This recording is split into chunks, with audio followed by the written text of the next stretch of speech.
Olá, amigos, tudo bem com vocês?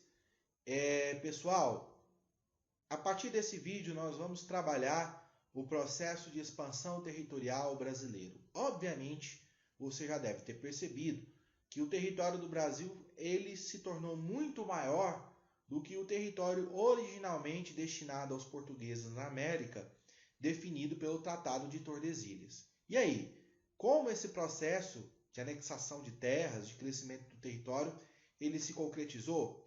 E é justamente sobre esse assunto que nós vamos abordar, vamos trabalhar na aula de hoje. Como a gente viu no vídeo anterior, na segunda metade do século XV e na primeira década, na primeira metade, perdoe-me, do século XVII, nós tivemos um período da história brasileira conhecida como União Ibérica. Na verdade, não é só da história brasileira, da história portuguesa como um todo, né?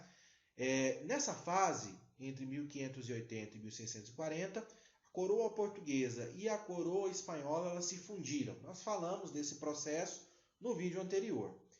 Quando esses dois reinos se fundiram, não fazia mais sentido a manutenção do Tratado de Tordesilhas, porque agora tudo era do mesmo rei, o rei da Espanha. Então, o Brasil, em tese, durante 60 anos, ele foi uma colônia espanhola, né, do rei da Espanha.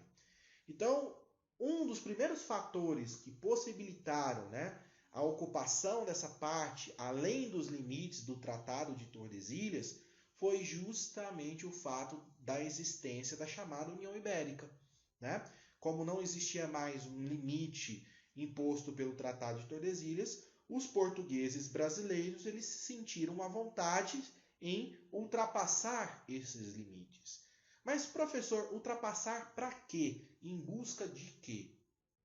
Um outro fenômeno que está associado diretamente ao período da União Ibérica, então você vê que a importância de você entender o conceito da União Ibérica é justamente o processo que leva à ocupação holandesa do Nordeste. Quando os holandeses foram expulsos no final do processo da União Ibérica e Portugal restabeleceu o controle sobre o Brasil depois de se separar da Holanda, perdão, da Espanha, né? Me perdoe, troquei o nome do país aqui. Depois de se separar da Espanha, os holandeses foram para suas colônias no Caribe, passaram a produzir açúcar e o açúcar antilhano, o açúcar holandês, competia com o açúcar brasileiro e isso provocou o declínio da economia açucareira. A gente também trabalhou esse assunto no último vídeo. E agora, os colonos brasileiros, portugueses na América, eles tinham que encontrar uma outra atividade econômica que justificasse a exploração da colônia. E muitos deles passaram a se adentrar nos territórios, nos sertões. O que é o sertão? O sertão é o desconhecido, é o deserto, é o inabitável, né? O selvagem, aquilo que não está sob o jugo da civilização. E passaram a buscar indígenas para aprisionar para vender como escravos, buscar pedras preciosas, metais preciosos, enfim. Então houve essa necessidade, né, de diversificar a atividade econômica. Outras atividades econômicas também vão surgir, nós vamos falar disso daqui a pouco, tá? Então é bem importante você perceber como um fenômeno está associado ao outro, né? Como a União Ibérica ela dissolveu os limites do Tratado de Tordesilhas, permitiu que os portugueses ultrapassassem esses limites, ao mesmo tempo, né, devido à União Ibérica, à ocupação holandesa, nós temos o declínio da economia açucareira e a necessidade de diversificar a economia levou também a essa ocupação além dos limites do Tratado de Tordesilhas. Beleza, pessoal? Tudo bem? Bom, como esse processo foi feito? Como a expansão ela aconteceu? Como eu disse, nós temos um declínio da economia açucareira, os colonos portugueses tinham uma necessidade, né, de buscar novas atividades econômicas. Especificamente, uma região do Brasil, uma cidade, São Paulo de Piratininga, a cidade de São Paulo, né, capital do estado de São Paulo. A cidade de São Paulo, na verdade, era quase uma aldeia indígena. Os paulistas, eles eram mais indígenas do que portugueses. Para você ter uma ideia, não se falava português em São Paulo, se falava Nhangatu, né, que era uma mistura do tupi com o português. E os paulistas eles passaram a se especializar em percorrer as trilhas indígenas que ligavam, né, o litoral ao interior do Brasil em busca de índios para capturarem, para comercializar com os engenhos de açúcar. Por mais que a mão de obra escrava começou a se intensificar no Brasil ao longo do século, escrava africana, que eu estou me referindo, né, ao longo do século 17, a mão de obra escrava indígena, ela nunca foi totalmente abandonada, né? Em alguns determinados momentos ela era utilizada. Então, esses paulistas que se adentravam, né, que entravam dentro do sertão brasileiro, eles passaram a ser conhecidos como bandeirantes ou também como sertanistas. Os dois termos podem aparecer, né? E as expedições de exploração do interior, do sertão, eram conhecidas como bandeiras. Existiam vários tipos de bandeiras, né? Então nós estamos falando do movimento bandeirista aqui, né? E é importante você entender essa dinâmica e a separação, como cada uma delas funcionava. Uma bandeira praticamente tinha entre 300 a 600 membros, né? Com mais uma centena ou milhares de escravos, geralmente mamelucos, né, mestiços, comandados por portugueses nascidos em São Paulo, né, das principais famílias bandeirantes que atuavam naquela cidade. Primeiro nós tínhamos o chamado sertanismo de contrato, quando os bandeirantes e seus homens eram contratados para combater quilombos. É o caso, por exemplo, do Domingos Jorge Velho, que foi contratado para combater o Quilombo dos Palmares, o mais famoso quilombo da história colonial brasileira, né? Então você pagava o bandeirante, ele combatia um quilombo, ou uma tribo indígena inimiga, enfim, esse era o sertanismo de contrato, o bandeirismo de contrato. Nós tínhamos as bandeiras em si, propriamente ditas, né? A bandeira era uma expedição particular, então um grupo se unia, formava uma bandeira, exploravam o território e dividiam os lucros.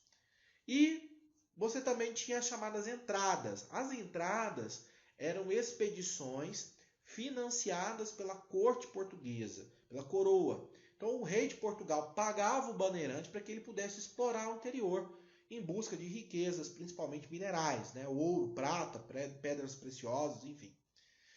Por último, nós tivemos as monções. O que são as monções? A principal via de acesso dos bandeirantes ao interior do Brasil eram os rios. E para isso, inclusive, eu vou mostrar um mapa para vocês aqui. Nós temos esse mapa das principais rotas de bandeirantes, né, entre o século XVII e XVIII no Brasil. Então você pode observar que a maior parte dos caminhos, essas setas, né, que nós temos aqui no mapa, os bandeirantes utilizaram rios como vias de acesso ao interior do Brasil. Aqui nós temos o núcleo, que é a cidade de São Paulo. E a cidade de São Paulo tem um rio que corta a cidade. Hoje é um rio poluído, né? Um esgoto a céu aberto, que é o rio Tietê. Mas o rio Tietê ele não corre para o mar, ele corre para dentro do interior, né? Você tem a cidade de São Paulo, que está no Planalto, a Serra do Mar. Então, para quem já foi em Ubatuba, Santos, sabe do que eu estou falando, você tem que descer a serra até o litoral, né? Então, a Serra do Mar ela funciona como um divisor de águas. O Tietê ele corre para dentro do interior, para o interior do Brasil, porque ele faz parte da bacia do Paraná, do rio Paranaíba, Paraná, enfim, né? Então, o Tietê ele interliga São Paulo a várias bacias hidrográficas. Você podia pegar aqui e continuar a viagem na bacia Tocantins-Araguaia, na bacia do Paraná, na bacia do Paraguai, acessando aqui a região norte, né? Entrando nos rios amazônicos. Então, esses rios se tornaram as vias de acesso ao interior do Brasil. E as monções são os caminhos, né? A partir do momento que você estabelecia os rios como rotas de entrada para dentro do continente, ia se formando cidades, vilas, e as monções eram as rotas comerciais que abasteciam essas vilas e essas cidades no interior do Brasil.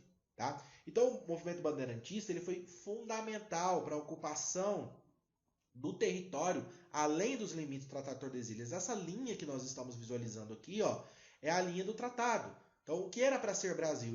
Essa parte aqui que está em rosa. O que está em cinza foi a parte anexada, tendo muito contribuído para isso a atividade do bandeirantismo. Beleza, pessoal? Tudo bem? Olha aqui, nós temos aqui uma pintura, né, do Domingos Jorge Velho, um dos principais bandeirantes que atuaram nesse processo de ocupação do interior, né, do sertão brasileiro. Durante muito tempo, os bandeirantes eles foram retratados, né, como heróis, como ícones, né, personalidades corajosas que adentravam os sertões. Pô, uma bandeira realmente ela durava vários anos. Olha essa bandeira aqui, por exemplo, do Raposo Tavares, uma das mais Raposo Tavares, não, perdão, Fernão Dias, uma das mais famosas, né, ele percorreu quase todo o Brasil a pé, né, mais de 6.000 quilômetros, demorou quase 3 anos para realizar todo esse processo, toda essa viagem. Realmente, nós não podemos tirar o crédito que os caras eram corajosos. Tinha tribos indígenas, animais selvagens, doenças, né, cobras venenosas, uma série de obstáculos aqui que eles ultrapassavam. Mas eles ultrapassavam esses obstáculos para quê? Para escravizar indígenas, né, e exterminar esses povos. Então a gente tem que lembrar também que foi um processo violento, um processo bárbaro, né, esse processo de integração do interior do Brasil. Essas bandeiras, essas expedições encontraram ouro na região de Minas Gerais em 1697. Depois, no início do século XVIII, foi descoberto ouro na região atual, onde hoje é o Mato Grosso, Cuiabá, em 1717, e no estado de Goiás, na cidade de Goiás, hoje, né, a antiga Vila Boa, cidade de Goiás, também foi descoberto ouro. Inclusive aqui, rapidamente, né, o processo de chegada dos bandeirantes, né, em Goiás faz parte da história, do mito de fundação do nosso estado. Vocês conhecem a história do Anhanguera, o Diabo Velho, o Bartolomeu Bueno da Silva? Pois é, esse bandeirante ele chegou até a região da Serra Dourada, né, no interior de Goiás, e os índios não queriam contar. Isso é a história, né, pessoal? Realmente esse fato não existe uma comprovação que ele aconteceu. O bandeirante chegou lá, o Bartolomeu Bueno da Silva, que foi o responsável, né, por descobrir o ouro em Goiás. Ele chegou aos índios goiáses, ali o sopé da Serra Dourada, e cadê o ouro? Perguntando aos indígenas onde o ouro estava, os indígenas não revelavam. Ele falou: olha, se vocês não contarem onde está o ouro, eu vou colocar fogo na água. Aí os índios lá, cara, você tá de caô, isso é zoação. E aí ele pega uma cuia, coloca a cachaça e atia fogo na cachaça. Como os índios não sabiam, né? Acreditaram que a cachaça era água e falavam: nossa, esse cara só pode ser o diabo, né? Tanto que o termo diabo velho, Anhanguera, que significa, né, na língua indígena, passou a ser o nome do Bartolomeu Bueno da Silva, o cara responsável, né, por fundar, vamos dizer assim, o estado de Goiás, tá? E, como eu disse, a fundação dessas vilas, né, de cidades, a descoberta do ouro, promoveu uma revolução na organização social e econômica da colônia. Nós tivemos aí a substituição de um ciclo econômico pelo outro. Foi o fim do ciclo do açúcar e início do ciclo da mineração, que durou durante boa parte do século XVIII, né? Então, o papel dos bandeirantes na ampliação do território, na descoberta de ouro, né, na criação de núcleos urbanos, né, como Cuiabá, cidade de Goiás. Para você ter uma ideia, só em Goiás foram fundadas cidades: a cidade de Goiás, Pirinópolis, Corumbá, Arraias, onde hoje é Tocantins, mas era Goiás, né? Todas essas cidades elas foram fundadas no rastro da mineração, na descoberta do ouro. No Mato Grosso também nós temos, graças à descoberta do ouro, né, a fixação, a criação de um núcleo de povoação.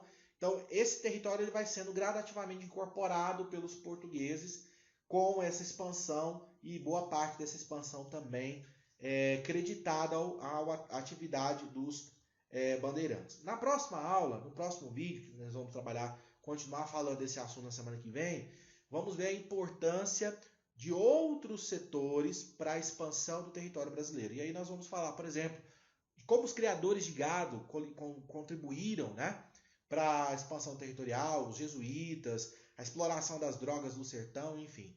Lembrando que, por mais que nós tivemos um ciclo do açúcar, depois o ciclo da mineração, outras atividades econômicas se desenvolviam na colônia. E a gente vai falar disso também no nosso próximo vídeo. Beleza, pessoal? Então é isso, a gente encerra. falando do movimento bandeirantista, a importância dos bandeirantes nesse processo, nessa dinâmica do aumento do território, da expansão do território brasileiro.